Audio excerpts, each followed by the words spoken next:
예, 오늘은 이제 마지막 날인데 저희들이 이제 교회에서 그 떡국을 이렇게 준비를 했습니다. 그래서 그 5시 50분에 아마 말씀을 마칠 것 같은데, 이제 5시 50분이 되면 이제 오늘은 그 교회 버스를 이용하시는 분들이 먼저 내려가셔가지고 이렇게 식사를 이제 하시고 6시 20분에 이제 차가 출발을 합니다. 평소보다 한 10분 정도 늦게 출발을 하고, 그리고 이제 한 10분 있다가 제가 종을 치면 이제 자차로 오신 분들, 교회 버스 이용하시지 않는 분들은 한 10분 정도 있다가 내려가셔서 이제 식사를 하시면 좋겠습니다. 이제 오늘 저희들이 그 데살로니가 전서 이제 마치는 그런 시간인데, 제가 이렇게 또 성경을 이제 한 권씩 좀 이런 특별 새벽 기도의 기회를 통해서 좀 이제 살피는 이유는, 이제 우리 성도님들께서 이제 신앙생활을 하시다 보면 대부분 아주 처음에 시작을 할 때는, 은혜를 받고 시작을 할 때는 막 열정적으로 이렇게 시작을 하실 수 있습니다. 그런데 이제 또 우리가 시간이 지나다 보면 좀 느슨해지기도 하고, 또 때로는 이제 성숙해지기도 하고, 그러면서 여러 가지 우리가 하나님에 대한, 신앙에 대한 이제 생각들이 조금씩 달라질 때가 있습니다.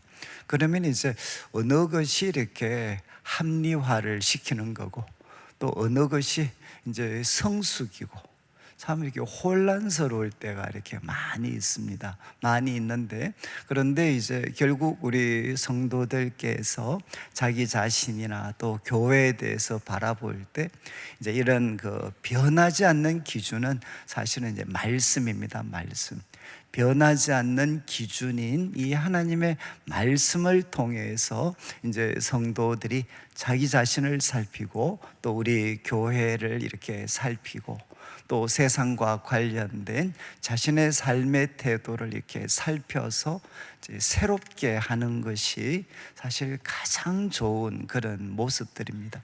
저는 그래서 이제 성도님들께서 이제 이 데살로니가 전서는 조금은 그래도 덜 어려울 수 있기 때문에 한번 이런 말씀, 한번 유튜브 같은 걸 통해서 한 번 정도 이렇게 다시 한번 들어보시는 것도 좀 좋을 것 같습니다. 그래서 우리 1장을 이렇게 할 때는 이제 바울이 이렇게 감사를 했습니다. 감사. 그래서 다른 거는 모르지만 믿음의 역사, 그리고 또 사랑의 수고, 또 소망의 인내, 이것은 우리 성도들의 삶의 하나의 그 공식적인 표현입니다. 나는 믿음의 역사, 믿음으로 일을 하고, 사랑의 수고, 또 주 예수에 대한 소망의 인내, 이 세 가지가 이제 우리 그리스도인의 하나의 그 정체성이죠. 정체성. 그리고 이제 바울이 감사했던 것이, 참 말씀을 전할 때 성령께서 자기를 사로잡으셔서 능력과 성령과 큰 확신 가운데 말씀을 전하게 하셨습니다. 그러니까 이것은 항상 기도해 주셔야 됩니다. 사역자들, 또 우리 순장님들, 교사분들, 말씀을 가르칠 때 능력과 성령과 큰 확신 가운데 말씀을 전하고, 또 두 번째, 듣는 성도들은, 여러분 항상 삶에는 많은 고난이 있습니다. 그러니까 그 고난 가운데서도 중요한 것은 성령이 주시는 기쁨으로 하나님의 말씀을 이렇게 받는 것, 성령의 기쁨으로 말씀을 받아서 주님을 본받는 자가 되고, 그러면 우리가 믿는 자의 본이 될 수 있습니다.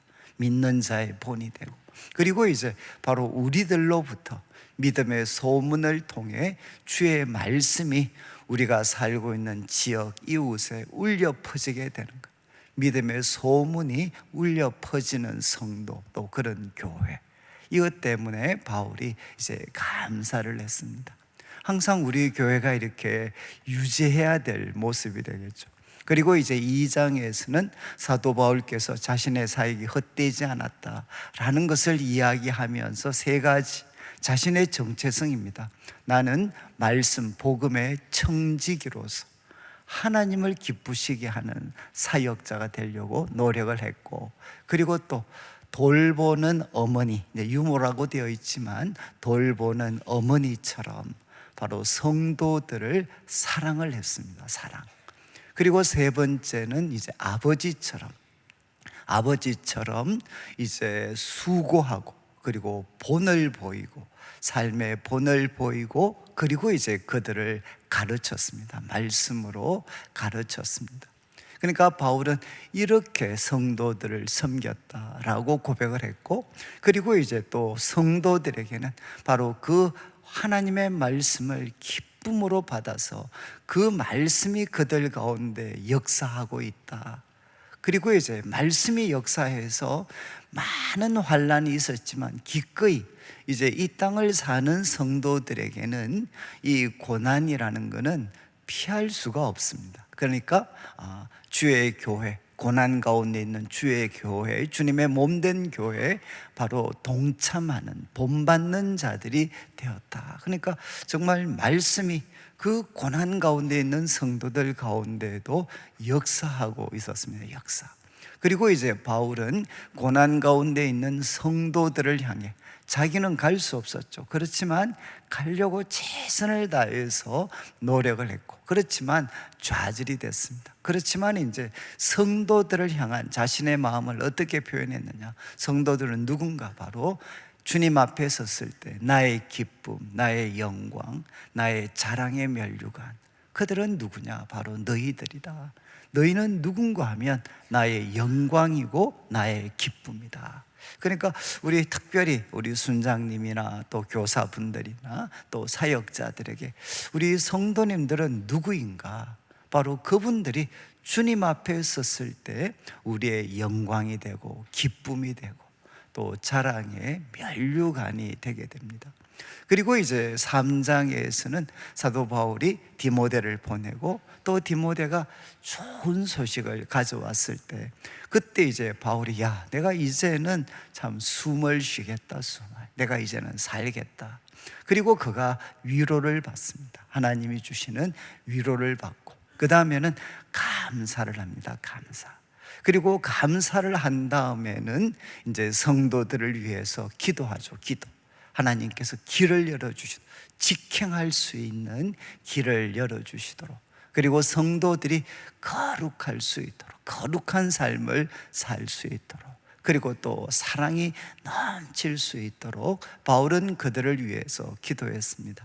그래서 이 3장에서 나타난 바울과 데살로니가 성도들의 이 관계, 이 모습이 참 우리 교회 사역자들과 성도들, 순장님들과 예친원들의 그런 관계가 되면, 그래서 우리 성도들은 섬기는 사역자들, 순장님들에게 날마다 막 하나님께 이 은혜를 내가 어떻게 참 내가 보답할 수 있겠느냐, 정말 사역자들, 순장님들에게 큰 그런 위로와 기쁨이 되고, 그리고 또 이제 앞선 사람들은 그 어떤 성도들을 인해서 또 위로받을 뿐만 아니라 그들을 위해서 또 계속해서 참 기도하는 이런 어떤 관계들이 교회 속에, 소그룹 속에 이루어진다. 그러면 정말 아름다운 교회가 되겠죠. 그리고 이제 4장에서는 우리가 어떻게 이제 살아야 되느냐. 여러분, 우리는 하나님을 기쁘시게 하는 삶을 살아야 됩니다. 우리 성도들은 여러분 하나님을 기쁘시게 하는, 목사를 기쁘게 하는 게 아니고, 사역자 아니면 뭐 사람을 기쁘게 하는 게 아니고, 우리는 누구냐? 하나님을 기쁘시게. 저는 참 뭐 표현이 그렇지만 저는 목회자로 제가 꼭 교회 속에서 한번 하고 싶었던 게, 성도들이 좀 표현을 좀 조심스럽지만 목사들 눈치 보지 않는 교회. 여러분, 저는 이제 왜 이렇게 목사들 눈치를 보면 참 서로가 피곤하고 비참합니다. 우리가 사람을 기쁘게 하기 위해서 뭐 와야 되고, 도장 찍기 위해서 와야 되고, 그러면 얼마나 서로가 이게 참 비참한 관계가 되겠습니까? 그런데 이제 우리 성도들이 하나님을 기쁘시게 할 수 있는, 그래서 모든 선택을 할 때에도 바로 내가 하나님 앞에 행하는 행동이 되어야 되지, 사람의 눈치를 보고 막 이렇게 움직여져 간다. 그러면 참 고단하고 피폐하잖아요. 그런데 이제 하나님을 기쁘시게 해야 되는데, 바울은 첫 번째 하나님의 뜻은 거룩함이다. 거룩함. 특별히 이 거룩함은 가정에서부터 시작을 해야 된다. 그리고 또 두 번째는 형제의 사랑입니다. 형제의 사랑. 너희 잘하고 있는데 더 넘치게 해라. 넘치게. 그리고 이제 이 형제 사랑에 반드시 포함이 되어야 되는 게 무엇이냐? 서로서에게 조용한 삶의 공간을 열어주고 자신의 일에 충실해야 된다는 겁니다. 여러분, 사랑하면 잘못하면 서로를 올가맬 수 있고, 서로에게 조용한 삶의 시간을, 여러분, 그것까지도 이렇게 침범할 수가 있고, 그리고 자신의 일을 소홀히 할 수 있는 위험이 있습니다. 거룩 형제 사랑, 그리고 조용한 시간과 함께 자신의 삶에 충실하여서 서로에게 짐이 되지 않는 관계를 만들어 가야 된다는 거죠. 그리고 이제 4장 후반부부터는 여러분 개인의 사별입니다. 사별. 이 인간 자신의 죽음, 사랑하는 사람들의 죽음을 대면했을 때 우리는 어떻게 해야 되느냐? 주의 말씀입니다. 여러분, 주님께서 다시 오십니다. 주님께서 다시 오시죠. 강림하십니다. 그리고 그때 주님께서는 죽은 자들을 다시 살리십니다. 그리고 어떻게 하시느냐? 주님 오실 때 살아있는 성도들과 예수님이 다시 살리신 믿음의 성도들이 바로 공중에서 바로 낚아채워져서, 심판과 죽음의 그 세상에서 낚아채워져서 과거 마귀가 서식하고 있었던 그 공중에서 바로 영광의 주님을 우리는 영접하게 됩니다. 이게 이제 휴거죠. 영광의 주님을 우리는 영접하게 되고 영원히 우리는 주님과 함께 있게 됩니다. 이 주님의 말씀으로 우리는 서로 죽음이 지배하려고 하는 이 세상 속을 살아가는 성도들을 서로를 위로해야 된다는 거죠. 그리고 이제 5장에 와서는 여러분이 이제 주의 날에 대해서, 언제냐? 때와 시를 알려고 하지 마라. 그것은 밤에 찾아오는 도둑같이 그것은 예측할 수가 없다. 갑작스럽고 예측할 수 없다. 믿지 않는 자들에게는 해산이 찾아온 여인처럼 예측할 수 없고 피할 수가 없다. 그렇지만 우리는 누굽니까? 우리는 빛의 아들이고 낮에 속한 사람이기 때문에 여러분, 우리는 주의 날이 올 때 두려움의 날이 아닙니다. 우리에게는 무엇이죠? 주의 날은 최고의 날이 되는 겁니다. 그래서 재림신앙, 올바른 재림신앙은 언제 그 날과 시를 알려고 노력하는 게 올바른 재림신앙이 아니고 무엇이죠? 바로 깨어서 정신을 차려야 된다.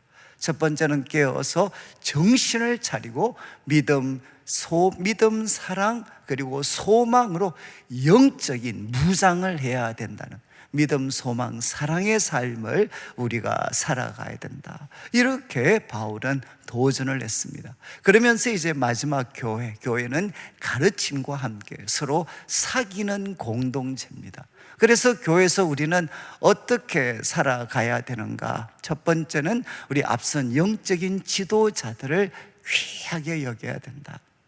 그분들은 수고하고 성도들은 정말 그들의 수고를 리스펙트, 존경하고 가장 귀히 여겨 주어야 된다. 이렇게 바울은 권면을 합니다.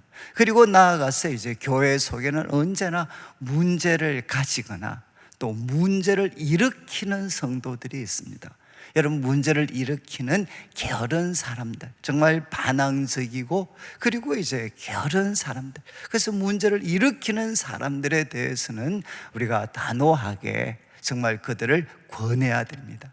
그리고 또 우리 성도들 가운데는 죽음과 같은, 사별과 같은 이런 삶의 비극을 맞이하는 성도들이 있으니 낙심한 성도들은 잘 위로해 줘야 되고, 그리고 우리 성도들 가운데 이제는 힘이 없는 사람이 있습니다. 건강 때문에 힘이 없거나 영적으로 힘이 없어서 염려와 근심에 사로잡히려고 할 때 그분들을 포기하지 않고 끝까지 붙잡아 드려야 된다. 그분들을 헌신적으로 섬겨야 된다. 그리고 이제 바울이 결국 개인적으로, 여러분, 공동체는 불완전합니다. 그리고 세상에는 환란이 있습니다. 그렇지만 우리가 어떻게 살아가야 되나? 여러분, 이제 기기감이라 그러잖아요. 항상 기뻐하고 그리고 쉬지 말고 기도하고 범사에 감사해라. 여러분, 이 쉬지 말고 기도가 중심에 있잖아요. 그래서 쉬지 말고 기도할 수 있는 제일 좋은 방법은 뭔가 하면, 여러분, 이제 우리가 이렇게 지금 베스트 벌스라고 해서 우리가 말씀 묵상 짧은 한 표현, 짧은 한 표현을 항상 마음에 가지고 기도하는 겁니다. 여러분들이 직장에 있든 아니면 이제 뭐 일을 하시든, 그래서 저희들은 과거 이제 영성신학 이런 걸 배울 때는 이제 주여 은혜를 베푸소서. 여러분, 이건 정말 우리 교회사 가운데서 가장 모든 성도들이 사랑했다. 주여 은혜를 베푸소서. 주여, 바로 주여 우리를 주여 불쌍히 여기소. 주여 은혜를 베푸소서. 그러니까 참 이 마음, 그러니까 공부할 때도 주여 은혜를 베푸소서. 그리고 또 어떤 일을 만나도 주여 은혜를 베푸소서.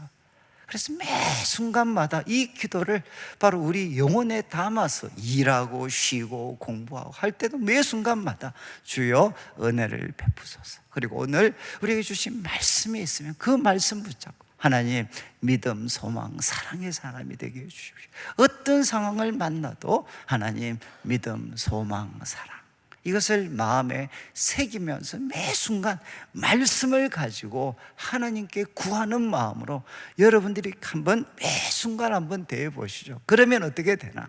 기기감의 삶을 우리가 살아갈 수가 있습니다. 이제 마지막 나오는 오늘 이제 말씀은 이제 19절부터 22절까지 말씀은 아주 짧은 표현인데, 이제 이 짧은 표현은 한번 보시죠. 성령을 소멸하지 마라. 이거는 꺼트리는 겁니다. 불을 꺼트리는 겁니다. 성령은 어떤 분이시냐? 불이시라는 불, 영적인 불입니다. 불. 하나님을 향한 뜨거움, 성도들을 향한 그 뜨거움을 불로 일으키시는, 그리고 우리들에게 은사를 주시고 또 말씀을 주시는 분이십니다. 그래서 받으신 강의 안에 이렇게 되어 있죠. 성령을 소멸하지 말라는 일반적인 명령입니다. 성령님은 우리에게 은사도 주시고 말씀도 주시고 불도 주시는데, 그래서 이 성령님을 끄트리지 마라, 끄트리지 마. 그렇지만 20절 동시에 그 가운데 구체적으로 예언을 멸시하지 마라. 예언을 멸시하지 마라. 여러분, 이제 지금 이 글을 받는 데살로니가 성도들은 오늘날과 같은 이 기록된 말씀을 갖고 있지 않았습니다. 기록된 말씀을 갖고 있지 않았으니까 그들이 복음에 대해서, 하나님에 대해서 어떻게 알 수 있겠습니까? 그것은 결국 이제 사도와 같은 영적인 지도자들이 주는 말씀을 통해서 그들은 하나님과 그들의 삶에 대해서 배울 수가 있었습니다.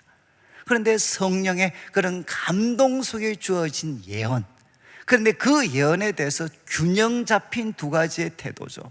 하나는 멸시하지 마라. 여러분, 성령님의 감동을 통해 주어지는 예언, 말씀이 있어요. 이거는 미래적인 것만이 아닙니다. 예언은 말씀을 삶에 적용시키는 것입니다. 말씀을 구체적인 삶에 적용시키는 것이 무엇이냐? 예언입니다. 그런 뜻에서 이제 이것은 설교와 참 이렇게 비슷한 것들이 많죠. 그런데 여러분, 예언을 멸시하지 마라. 성령님께서 성령의 감동을 통해 주어지는 예언, 그래서 받으신 강의 안에는 성경에 기초한 예언적인 말씀들을 여러분, 첫 번째는 무시하면 안 됩니다. 말씀을 무시하면 안 됩니다. 그렇지만 이어지는 21절을 보시면 무시하지 않으면 그러면 다 받아들여야 되나요? 모든 것을 그냥 다 받아들여야 되는가? 무조건적으로 다 받아들여야 되느냐? 21절 범사에 헤아려라. 이 헤아리라는 말은 뭔가 하면 테스트입니다. 테스트. 받으신 강의 안에 되어 있죠. 이제 도키마조라는 단어를 씁니다. 도끼마주는 정말 많이 우리가 시련 같은 거에 적용이 되는, 도끼마주는 무엇이냐? 뜨거운 불 같은데 넣어서 이제 진짜와 가짜를 구별하는 작업입니다. 여러분, 뜨거운 불에 넣어가지고 그 금속의 불순물들은 다 빠져나가고 가장 순도 높은 것만 남도록 하는, 진짜와 가짜를 걸러내는 작업이 뭔가 하면 헤아리는 것, 테스트. 도끼마수입니다. 도끼마수. 그러니까 정말 말씀을 대할 때 여러분들이 어떻게 해야 되느냐? 테스트를 해야 된다는 거예요. 정말 그것이 진짜인지 가짜인지를 테스트해야 된다는 겁니다. 그래서 어떻게 하느냐? 좋은 것을 취하고 22절 악은 어떤 모양이라도 버려라. 여러분, 예언의 모습을 가지고 우리에게 말씀이 주어질 수 있는데, 여러분, 그 말씀이 100% 순도의 말씀일 수는 없죠. 또 때로는 그 적용된 내용이 100%의 순도는 그럴 수 없습니다. 우리 성도들이 해야 되는 것이 무엇이냐? 테스트를 해야 된다. 테스트. 그래서 진짜와 가짜를 구별해 낼 수 있어야 된다. 그래서 악은 어떤 모양이라도 버리고, 그리고 이제 좋은 것을 취해야 된다라고 바울은 도전을 합니다. 여러분, 참 요즘 우리 예수님을 믿는 분들은 그냥 성경 공부한다 그러면 그냥 맹목적으로 따라가는 거죠. 성경을 가르친다 이렇게 하면 어떻게 되나? 여러분, 다 어떻게 되나? 잘못하면 사람이 따라가다 보면 사람이 하나님이 되어 있는 거죠. 여러분, 우리 목사들 사회에서 이런 말이 있습니다. 소위 저를 하나님 만드는 성경 공부가 있습니다. 제가 하라면 할 수 있어요. 여러분, 그냥 공부 저 따라서 그냥 말씀 계속 찾다 보면 제가 하나님이 되어 있다니까요. 제가 독한 마음 먹고 2달만 공부하면 제가 그거를 교재 만들 수 있어요. 여러분, 하나님 말씀을 조금씩만 강조점을 이렇게 털어버리면 어떻게 되느냐? 어느 순간 가면 여러분, 하나님이 아니라 자기가 구세주가 되어 있고 자기가 하나님이 되어 있어요. 여러분, 말씀은 어떻게 해야 되느냐? 테스트를 해야 돼요. 그러니까 여러분들이 성경 공부가 건전하냐 하지 않느냐라는 거는 이렇게 개방된 공간에서 가르칠 수 있느냐 없느냐, 이게 하나의 좋은 표지가 됩니다. 자기들끼리 모아서 내가 개인적으로 가르쳐 줄게, 대부분 다 문제가 있습니다. 여러분, 지금 바울이 이야기하죠. 테스트를 해라, 테스트. 여러분, 지금 이제 참 제가 목회자로서 부끄럽고 좀 조심스러운 이야기지만, 여러분, 목사님들의 해석 가운데도 때로는 탐심이 거기에 포함될 수 있고, 분노가 포함이 될 수도 있고. 왜냐하면 저는 청년들 가운데 가장 오랫동안 상담했던 애들이 누구냐? 목사님들에게 상처받았던 애들이었어요. 목사님들이 주었던 말씀 때문에 평생을 어두움 속에 살아가는 아이들을 저는 청년들 많이 만났거든요. 그러면 어떻게 해줘야 되느냐? 그들에게 박힌 이 독과 같은, 소위 말해서 화살, 그 독이 묻은 화살과 같은 그 맞은 애들을 그거 풀어주고 치유해 주는데 제가 얼마나 많은 시간을 보냈는지 몰라요. 우리 목회자들의 말이 주님의 말씀을 바르게 전해주지 않고 거기에 탐심과 자기의 사적인 감정들이 포함되면 그 말씀 속에 무엇이 묻을 수 있느냐? 독이 묻을 수가 있다니까요. 그럼 그것을 기도하면서 말씀을 통해 잘 걸러내실 수가 있어야 어떻게 되나? 여러분들이 영적인 생명과 건강함을 유지할 수가 있습니다. 그래서 바울은 이야기하죠. 예언을, 하나님의 말씀을 받들 멸시해서도 안 되지만 맹목적으로 추종해서도 안 된다. 거기에는 테스트가 필요하다.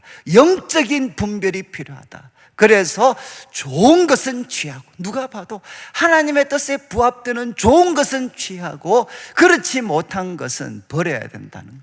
그럼 어떻게 분별할 수 있느냐? 여러분, 이거는 지금 받으신 강의 안에 보시면 그냥 이 산 3가지 정도는 기억하시면 좋겠어요. 그 가르침이 여러분, 우리 교회 속의 성도들의 삶에 덕을 세우는 가르침인가?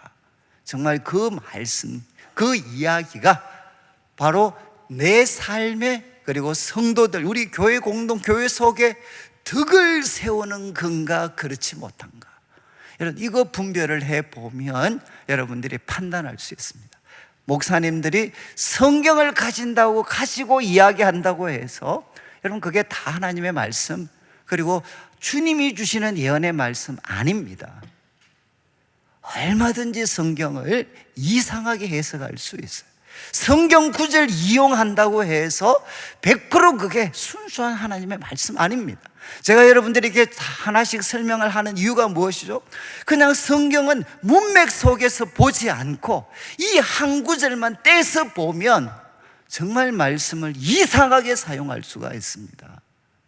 그래서 지금 이야기합니다. 첫 번째는 덕을 세워야 돼. 이 말씀이 나뿐만 아니라 이 말씀을 듣는 성도들에게 덕이 되면 그것은 우리가 취해야 되고 받아야 될 말씀이죠. 그러나 이 말씀이 나뿐만 아니라 듣는 성도들에게 덕을 파괴시키는 모임일 것 같으면 그것은 우리가 버려야 됩니다. 그리고 또 이야기합니다. 또 하나는 성경적인가, 성경적인 진리, 그것과 일치하는가, 성경의 전체적인 가르침과 일치하는가, 그렇지 못한가. 그리고 세 번째가 뭔가 하면 꼭 기억하셔야 돼. 예언자의 성품과 행동입니다. 그분들의 성품과 행동을 여러분들이 주의 깊게 보셔야 돼. 제가 말씀드렸죠. 하나님 말씀은 가장 귀하기 때문에 악당들의 손에 들어가면 이거는 정말 무서운 독약이 될 수가 있어요. 저는 지금 우리 한국교회 진행되는 것 보면 목회자들이 함부로 말이죠, 말을 하고 온갖 욕설들을 퍼붓고, 저는 제가 감히 이야기하면 욕 많이 하는 사람들은 들으시면 안 돼. 이해하시겠어요? 제가 목회자로서 온갖 욕 다 이런 주님의 이름으로 온갖 욕하고 돌아다니고, 그것은 주님을 나타내는 표현이 아닙니다. 여러분 잘 기억하셔야 돼요. 예언자의 성품과 행동을 여러분들이 잘 보셔야 돼. 사랑을 이야기하지만 자기밖에 모르는 사람들, 그 가르침은 여러분이 주의하셔야 돼. 그리고 마지막 내적 평안입니다. 여러분 말씀을 받을 때 우리 속에는 성령님이 계시기 때문에 어떻게 되나? 교통이 됩니다. 성령님이 주시는 바른 말씀은 성령님이 가는 성도들에게 내적인 평안을 줍니다.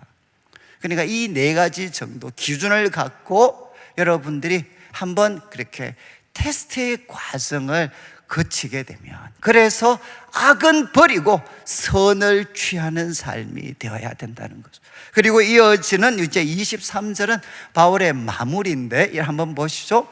평강의 하나님이, 평강의 하나님은 제가 받으신 강의 안에 이렇게 기록을 했습니다. 이 평강은 구약은 샬롬, 우리가 신약에서 에이레네라고 번역을 하는데, 이거는 그냥 마음의 평화가 아닙니다. 구약 성경의 샬롬, 평화는 무엇이냐?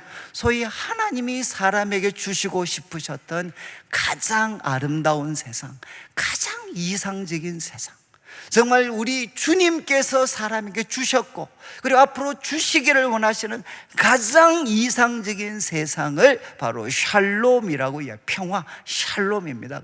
그래서 강의 안에 적었는데, 여러분 샬롬이라는 구약적인 개념에서 기원했고, 타락한 피조물의 질서를 타락 이전의 그 완전함과 영광으로 회복시켜 종말론적 구원에 이르게 하는 것과 이 평화는 언제나 관련이 있습니다. 그리고 하나님은 누구시냐?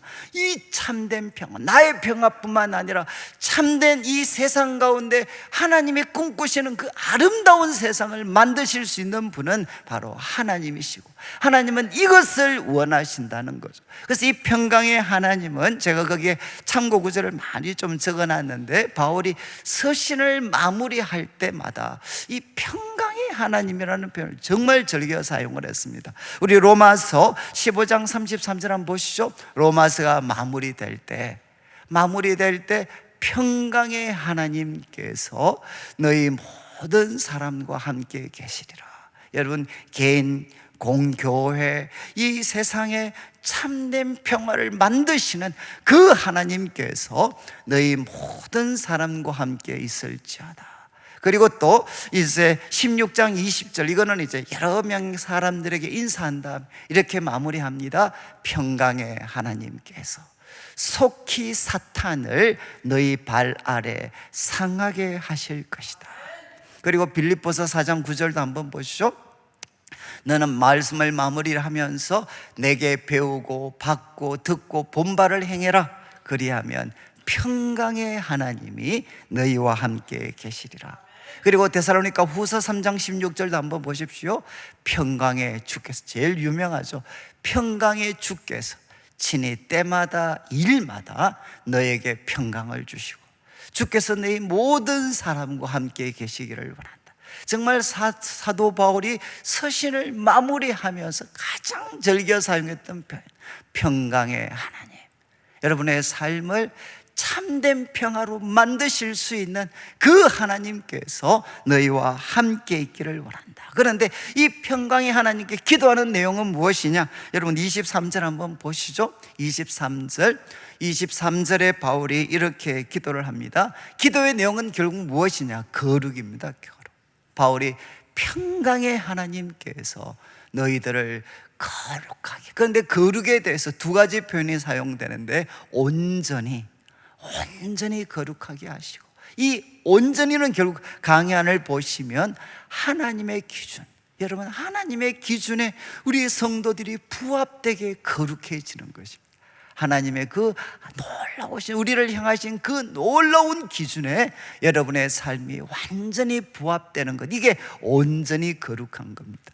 그리고 이걸 또 이렇게 표현합니다. 온 영과 혼과 몸이 주 예수 그리스도께서 강림하실 때 흠없게 보존되기를 원한다. 여러분 주님 오실 때까지 여러분의 영과 혼과 몸이 바로 보존되기를, 흠없이 보존되기를 원한다. 이거 제가 시간이 지금 없기 때문에 3분설이 아닙니다. 인간은 혼과 영과 몸, 이거는 헬라 철학이 구분을 한 거고, 우리는 보통 이렇게 영과 혼을 어떻게 구분하나? 여러분 이제 몸은 물질적인 영역이죠. 인간의 물질적인 부분입니다. 그렇지만 영과 혼은 무엇이냐? 비물질적인 부분입니다. 여러분 사랑이 보입니까? 지성, 이성이 보입니까? 그리고 의지가 보입니까? 보이지 않는 영역이죠. 그런데 혼은 무엇인고 하면 여러분 피조세계, 그리고 몸과 관련되어서 통제하는 여러분 보이지 않는 영역을 혼이라고 보통 헬라 철학은 이야기를 합니다. 여러분 몸과 관계된, 그리고 피조세계와 관련된 소위 보이지 않는 영역의 기능들, 그러니까 지정의, 이것들이 다 포함이 되죠. 그래서 우리는 보통 목숨으로 번역을 많이 합니다, 우리 성경에서는. 그렇지만 이제 영은 무엇이냐? 퍼뉴마라고 해서 보이지 않는 부분인데 하나님과 관계된 영역입니다.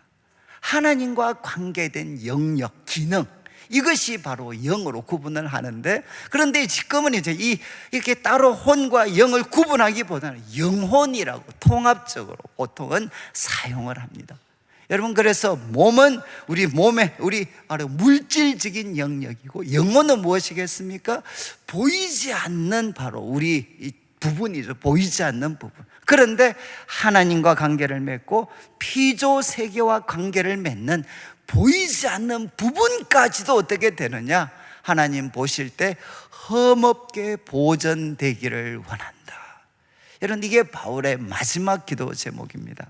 하나님, 바로 평강의 하나님께서 우리 성도들 하나님의 기준에 부합되도록 온전히 거룩하게 해 주시고, 그분들의 영, 하나님과 관계된 영, 그리고 또 그분들의 지정의로 대표되는 비물질, 이 피조 세계와 관련된 혼, 그리고 이 몸, 우리들의 행동이 일어나는 이 몸, 그래서 영과 혼과 그리고 온 몸, 이건 결국 무엇이겠습니까? 전 존재가, 우리들의 모든 존재가 바로 하나님, 주님 오실 때까지 흠없이 보존되기를 원한다.